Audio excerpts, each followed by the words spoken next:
Well, for 15 years, 15, 20 years, the last 30 years really, we see these perpetual images of oil spill, and it ends up with that lapping up onto shore in very thick, ugly way with the waves. And the local citizenry is there armed with pitchforks and rubber boots, hay. It looks ridiculous, but it always reduces itself down to the same image. The people who live there are making a last stand on a beach. And after seeing that image over and over again, I just felt like, I feel like we can do better. I feel like there's got to be some machine, there's got to be something. And so that's when I started, and took an enormous amount of my resources. People thought I was crazy. I began to feel that same way. What Lee has created with Blue Planet is a fleet that would take care of the Gulf. It consists of 8 barges. It consists of 15 little mini gulps that can work in the shallow water. So when you actually look at those numbers, 8 barges versus 9,000 vessels that were operating out there that only collected 3% of the oil, it doesn't take a genius to know that 8 barges, number one, would have got the vast majority of the oil, perhaps all of it, if it was allowed to come to the top, versus 9,000 boats that represent nothing but a show, and was referred to as the largest armada since D-Day.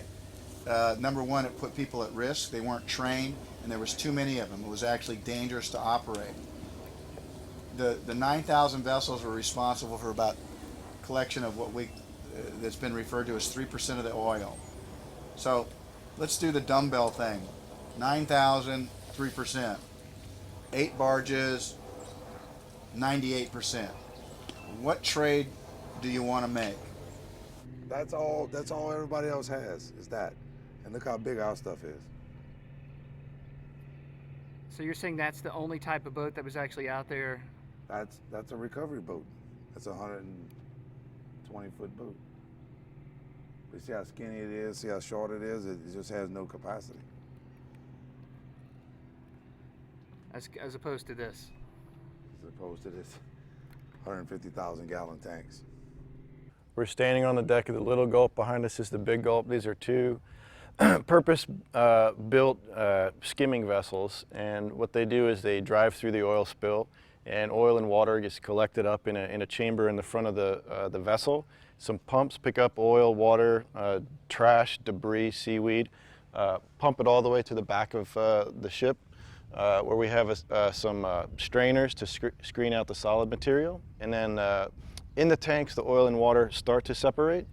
We take the water out from the bottom, and the water passes through the centrifuges. The centrifuge then removes any residual oil that might be in the water so that it's safe to discharge the water over the deck of the ship. The purpose of getting the water out of the oil is to maximize the available storage capacity on the deck of the ship so that it can operate for longer periods of time and collect more oil from the spill. When you ask the question, what have the big Gulps done that hasn't been done before? One is it collected more oil on the spill a year ago today than than 9,000 ships that were out there. This one vessel created by Lee on his own nickel went out there and collected more oil than the whole fleet, any one particular thing combined. Kevin likes to say that God made oil so that it would float and come to the top and be easy to collect. What dispersants do is they take the oil from a relatively isolated location in the ecosystem, just on the top of the water, where very limited numbers of animals can be affected, marine animals. And it actually distributes the oil throughout the entire ecosystem. And so what you're doing is you're exposing the entire aquatic ecosystem to this toxic oil. If you increase exposure, you increase risk as defined by the EPA. So by definition, dispersants increase environmental risk. When you put dispersants on oil, you have not removed it from the ecosystem. It's still there. It's still causing damage. We have 2 tragedies right now. We have the oil spill itself that came from the loss of life, and the oil that obviously spilled into the ocean. But now we're going to experience years of degradation to the marshes, and that's a result of sinking that oil, and it continues to move towards the shore. This boat is, we call it the Mini Gulp. It's 10 feet wide, 40 feet long. It drafts right at 1 foot of water when it's light, 2 foot fully loaded. and it's designed to get in the bays, to get in the shallow water, to get the oil out of the water.